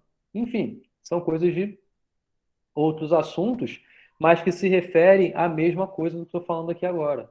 Então, vocês vão ver, vai ser útil para vocês em programação, vocês saberem o que é um OR, o que é um AND, que na verdade é o que é um OU e o que é um E, o que é uma implicação, é o que na programação vocês vão ver um if.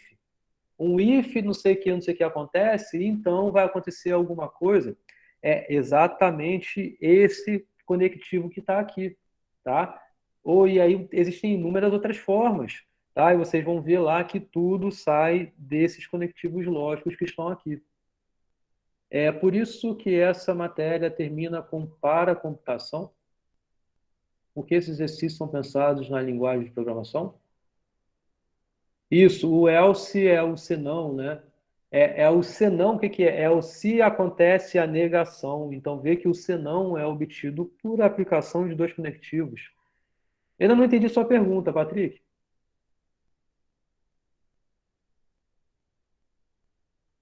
Você quer falar no microfone? Pode falar.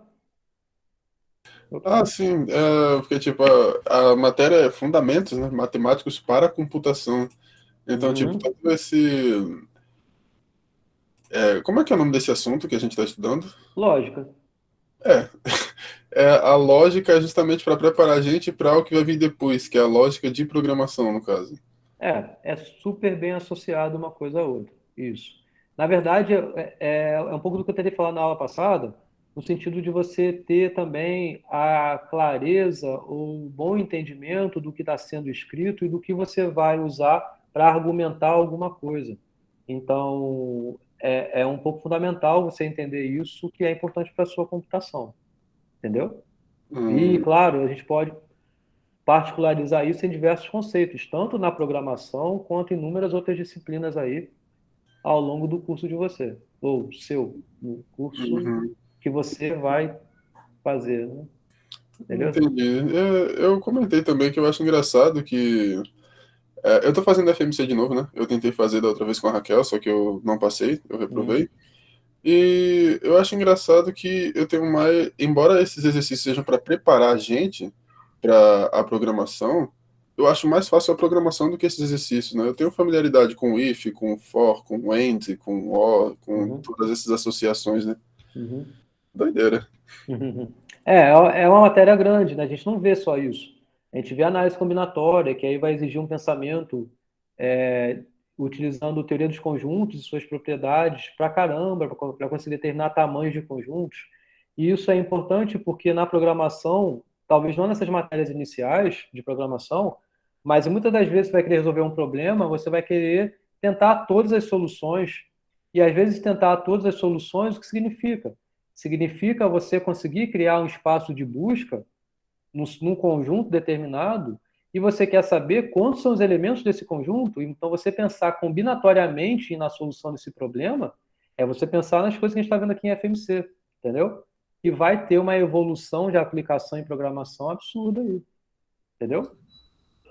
Eu vejo nessa parte da matéria aqui, nesse início da matéria, que só essa parte aqui já evitaria muitas daquelas situações, como por exemplo aqui, a gente encarou diversos exemplos que são contraintuitivos, que na programação primeiro a gente ia enfrentar um erro até depois procurar o que estava acontecendo. Uhum. Então essa parte aqui É. ajuda bastante a lidar com A essas lógica de programação é situações. algo muito, muito, muito importante de vocês absorverem.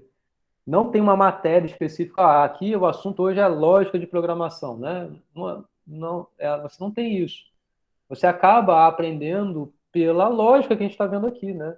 E aí você pensar algoritmicamente na solução de um problema é você ter estratégias e saber ter a clareza que a sua estratégia está correta, né? E então vai de acordo com o que a gente vê aqui. Entendeu? As coisas vão se encaixar. Talvez uma coisa seja muito mais difícil do que a outra, mas vai ficar equilibrado, vai se equilibrar. Vamos lá, então assim, você já sabe simbolização dos conectivos, né? E aí o que a gente quer fazer agora é simples, você tem um enunciado, você utiliza a sua simbolização. Por exemplo, o que está escrito aqui é: eu não faço os exercícios. Existe uma afirmação que está sendo negada. Essa outra aqui: eu não faço os exercícios e eu quero passar em FMC. É uma conjunção, e aí você tenha muita atenção, porque se eu estou negando, aqui nesse caso, eu só estou negando esse pedacinho aqui, né? Os exemplos são bem bons. Eu só estou negando esse pedacinho, não estou negando toda essa conjunção. Então, cuidado ao uso dos parênteses. Eu falo isso todo o período. Na verdade, eu sou professor na UF desde o início de 2020, né? Mas, na verdade, eu dou aula há muitos anos. Então, no CEDERJ, eu sou professor há muitos anos. É normal pegar a prova e, olha lá, o aluno erra porque não sabe usar os parênteses. Porque está negando, ele sabe o que está fazendo. Eu sei que ele sabe o que está fazendo. Mas acaba que ele põe assim, ó, esquece isso, esquece isso. Ele nega e não põe fechadinho o que ele está negando. Então, causa uma ambiguidade. Você não sabe com clareza se você está negando só isso ou se você está negando tudo isso daqui. Então, tem que ter essa calma para você responder, inclusive, as questões. Porque, às vezes, acaba o que faz errar é a pressa, não é o não entendimento. Tá? Então, aqui é uma disjunção. Eu faço os exercícios ou eu não passo em FMC. Enfim, atenção ao uso da implicação, né? Você tem a causa e aí você vai ter a consequência. Ou a bi-implicação, que é o que define esse símbolo daqui, tá? Cuidado dessas coisas. Então, primeiro a negação, depois a conjunção, a disjunção, implicação, bi-implicação, tá? Então, o resumo disso tudo é o seguinte: a gente consegue ter um enunciado, uma afirmação, sendo que não é necessário você ter esse texto muitas das vezes escrito. Então, você consegue usar uma letra para isso, né? Então, essas letras, essa letra aqui é a Φ e essa letra aqui é a Ψ, e vocês vão ver que vai aparecer muito essas letras, outras letras gregas aí ao continuar do curso, né? Que vão representar essas afirmações. E aí, se você quer negar, põe a negação antes. Se você quer fazer a conjunção, é a conjunção de dois enunciados, é a adjunção de dois enunciados, é a implicação de dois enunciados, a bi-implicação também de dois enunciados. O colchete, sei que vocês perguntaram, né? Você não precisa usar colchetes, pode usar parênteses para tudo, tá? Mas ali eu coloquei colchetes porque é para ter claro que eu estou negando somente esse pedaço. Então, esse colchetes aqui, ele fecha a negação a simplesmente isso que está escrito aqui. Entendeu? E da mesma forma aqui. Tá? Uma regra em relação ao uso dos parênteses é a seguinte: para cada conectivo, você tem dois enunciados, exceto quando o conectivo é a negação. Quando o conectivo é a negação, você só tem um único enunciado. Você está negando aquele enunciado. Agora, quando você tem uma conjunção, é de dois. Disjunção, implicação, bi-implicação também. Tá? Então, a dica que eu dou é: para cada operador, você pode entender esses conectivos como operadores, assim como o mais é um operador, né? Porque vai fazer uma operação. Então, o operador tem operandos. Então, por exemplo, assim, 2 mais 3, isso é o operador, esses são os operandos. Vai ter um resultado. Veja como é um operador para dois operandos. Da mesma forma que um operador para dois operandos. E aí você usa os parênteses de acordo. Para cada um operador, tem 2 operandos. Então, você põe um parênteses associado a ele. E cuidado ao uso para você não causar ambiguidade. A gente vai entender melhor isso depois. Fala. Mas é como no exemplo dado anterior, que tinha uma implicação onde os enunciados eram os mesmos. Isso acontece com outros operadores? Tipo, em alguma situação, na real, isso seria útil? Isso. Então, vão ter situações que você vai ter, que eu vou apresentar no último slide, na verdade, tem isso, são iguais os enunciados, tem os conectivos, e às vezes o lugar onde você estabelece essa operação aí, ou a conjunção ou a adjunção, vai gerar resultados diferentes. Resultado, para cá, é valor, verdade ou falso. Isso a gente vai entender na próxima aula. Mas o uso dos parênteses pode causar diferença aí. Tá? Eu vou avançar por conta da hora, mas a gente já vai chegar lá. Tá? Então, só para ir mais direto ao ponto, veja que eu estou dizendo, você tem enunciados. Você utiliza enunciados para formar outros enunciados. Você forma enunciados utilizando conectivos. Existem enunciados que possuem conectivos e existem enunciados que não possuem conectivos. Atenção! Enunciados que não possuem conectivos é o que a gente chama de componentes. Tá? Então, para simbolizar um enunciado, você precisa ter claro quem são os conectivos, quem são os componentes. Os conectivos que você vai poder utilizar para simbolizar todo aquele enunciado. Vão ver nos exemplos, mas estão entendendo o que eu estou falando?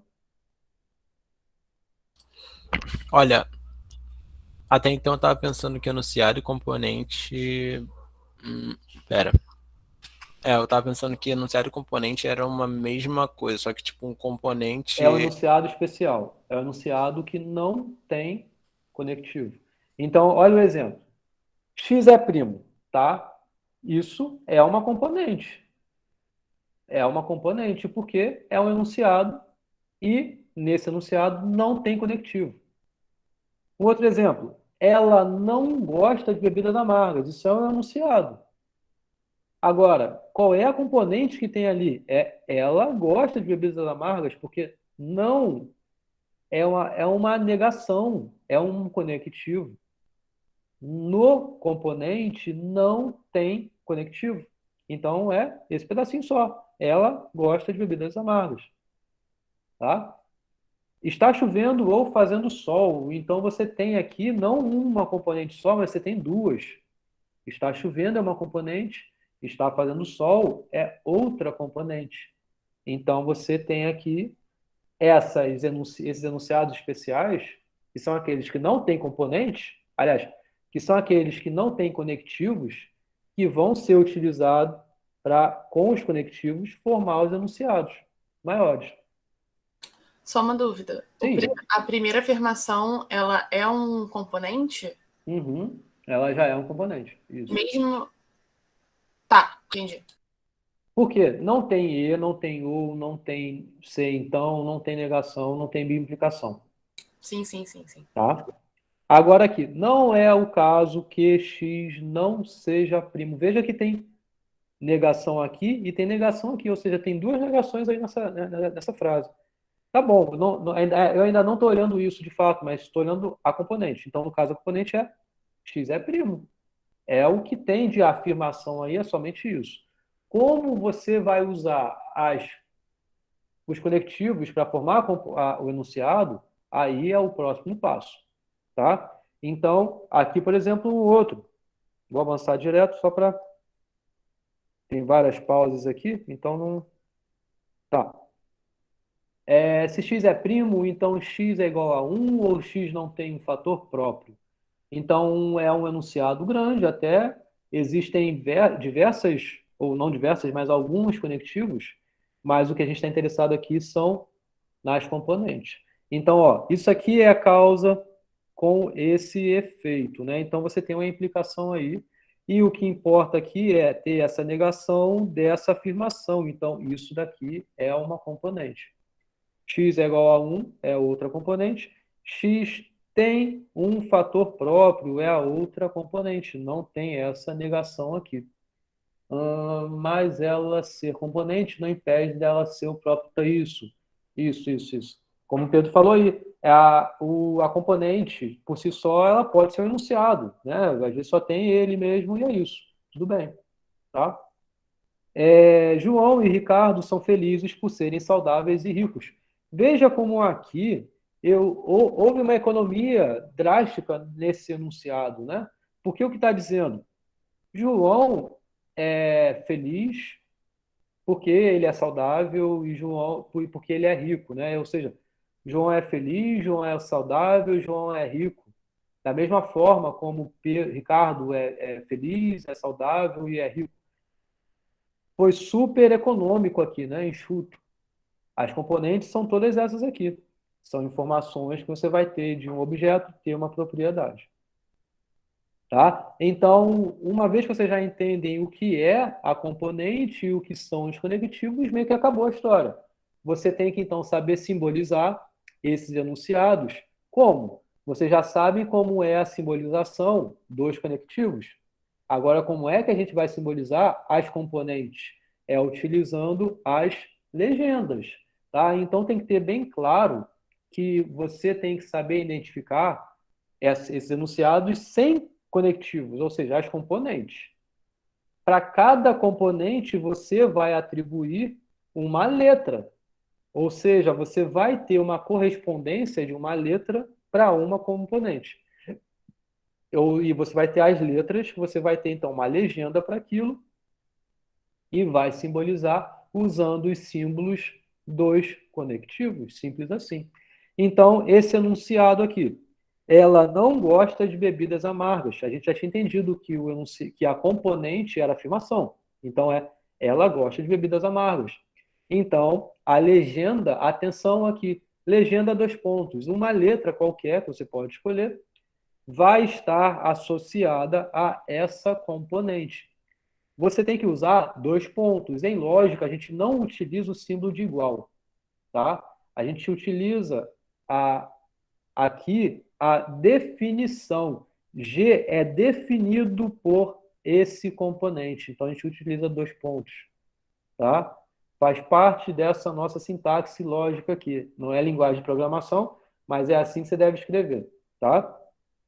A simbolização do enunciado, então, é simplesmente você ter a sua componente sendo negada. Então, a simbolização de ela não gosta de bebidas amargas é a negação de G. Ok? Pode falar, Patrick. Vai existir alguma situação em que a gente vai usar igualdade em lógica? O símbolo de igual? Não. A gente vai escrever é equivalente a, ou a gente vai usar, talvez se quiser usar um jeito mais simples, é assim, de equivalência. Tá? Beleza? Ok, beleza. Então. Tranquilo. Professor, só Fala. dando uma recapitulada, então, porque eu não sei se eu peguei. A diferença, então, entre enunciado e componente é basicamente a conjunção? Não, é quando você não tem conectivo. A conectivo, desculpa. Isso, Troquei o nome. isso aí. Tá? Tá bom, Então obrigado. aqui, nada. Não é o caso que x não seja primo, né? Como vocês observaram, como eu tinha falado antes, né? Existem 2 negações. Então, x não é primo é esse pedaço aqui. Ele está sendo negado, então é negação da negação de P. Aqui eu quis colocar parênteses, não é necessário. Então, eu poderia pôr aqui negação da negação de P. E vocês vão ver que, na verdade, isso aqui é a mesma coisa que você escrever somente o P. Tá? Fica para a próxima aula, já são 10 horas da noite. Mas são coisas equivalentes que tem aqui. Não é objetivo entender isso agora, mas é simplesmente a simbolização. Está chovendo ou fazendo sol. Está chovendo é uma componente, fazendo sol, está fazendo sol é outra. E você tem a simbolização para isso, que é a disjunção dessas 2 componentes aí.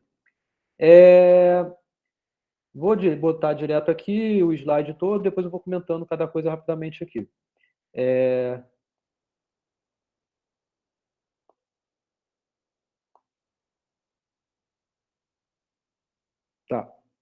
Então, vamos lá, vamos olhar cada um aqui rapidamente. Então, se x não é primo, então x é igual a 1 ou x não tem fator próprio, né? Então, veja, a causa é x não ser primo. Então, é ela que está sendo posta anterior à implicação. A negação é simplesmente dessa componente x ser primo. Então, ela toda está dentro do parênteses. A consequência é o que vai vir depois que eu pus entre colchetes. Poderia ter botado parênteses aqui ao invés de colchetes também, não tem o menor problema. X é igual a 1 ou x não tem um fator próprio. Então, a negação é desse x ter fator próprio. Então, existe essa disjunção aqui. Tá claro? Se 2 é par e 3 é par, então 2 é par. Veja como essa conjunção aqui é causa para essa consequência aqui. Que eu poderia também, além disso daqui, ter posto parênteses assim. Como eu falei, né? Para cada operação, existem 2 operandos, você põe um parênteses. Essa operação, 2 operandos, existe um parênteses aqui. Essa operação, existem 2 operandos, que é isso daqui e isso daqui, você põe um parênteses também, só para ficar mais claro. Mas não tem essa necessidade aqui nesse momento. Não causa ambiguidade. Eu vou, e eu vou, e eu vou. Ou seja, existe a conjunção aqui das 3 componentes. Poderia usar assim os parênteses, poderia usar de vários outros tipos e ia dar na mesma, aqui nesse exemplo. E a gente vai entender isso na próxima aula também. Tá? E aí, só recapitulando a importância do parênteses. Então, você, quando tem uma aplicação, aqui eu acabei usando o diferente, né? Mas o correto seria, inclusive, eu dizer aqui, não é equivalente, tá? Mas, enfim, essa simbolização, ela não é equivalente a essa daqui. Então, ó, se 2 é ímpar, então esse negócio todo aqui é diferente do que você falar. Se 2 é ímpar, então 1 é ímpar, aí eu pôr uma vírgula e falar e tal coisa acontece. Entendeu? E 3 é par, mas usando uma pausa no português pode causar uma diferença da simbolização que dá diferentes valores. A gente vai entender isso na próxima aula também. Tá? Não deu tempo de eu fazer exercício que eu queria fazer, mas vou postar o gabarito de tudo e aqui acaba a aula, né? E a gente dá continuidade ao assunto aí. Olhem bem o gabarito que eu vou postar, tá? E aí a gente conversa sobre isso na próxima aula e dá continuidade à matéria também. O gabarito da lista eu vou postar também em breve, tá? Alguma pergunta? Eu ia perguntar sobre o gabarito, mas você já falou, mas você vai postar, tipo, amanhã, então, ou tem e até a próxima aula? Da revisão que eu faria, eu vou postá-la já agora. Tá. E são 3 questõezinhas só que eu iria fazer aqui, mas eu vou postar o gabarito, eu posso até comentar sobre eles na próxima aula, tá? E o gabarito da lista eu posto depois. Fala, João. A próxima aula é quinta-feira agora? Quinta, hoje é terça, né? Quinta. Foi. Dia 28, Legal? né? Isso mesmo, né? Isso. Tá. 2 perguntas, professor. Para a próxima aula... Rapidinho, quem tiver com tempo disponível e quiser assistir a aula, a outra turma e não dessa, fica à vontade, tá? Porque o conteúdo é o mesmo.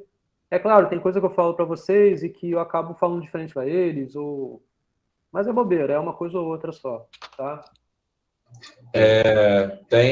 Para a próxima aula, é bom gravar essa simbologia, então? É para gravar, né? É bom estar bem entendido essa aula de hoje, sim. Tá. O que aí eu peço é que tenha entendido principalmente a revisão que eu vou postar o gabarito. Tá. E no seu canal do YouTube lá tem alguma aula sobre essa introdução também, para dar uma recapitulada? Tem a aula 1 das aulas assíncronas, que é 1 hora de vídeo eu falando sozinho. E tem também as aulas dos períodos anteriores, que estão lá, as aulas 1 de cada período. Tá bom, vou dar uma olhadinha lá de novo para Reforça Sobre, aí para poder tá bem safo e olha os exercícios da lista, tá? Além do gabarito da revisão. Beleza? Tá bom, obrigado. Então, Isso se pessoal, encaixa naquilo que eu ia perguntar pro senhor. Eu sei que tem tem as aulas e tudo mais, mas você sabe, teria algum lugar para sugerir onde eu consigo encontrar essas regras de simbolização e tudo mais de uma forma mais compacta? Eu sei que tem os livros também, mas, sei lá, só para saber se tem algum outro lugar que essas informações estejam mais de cara assim, mais separadas.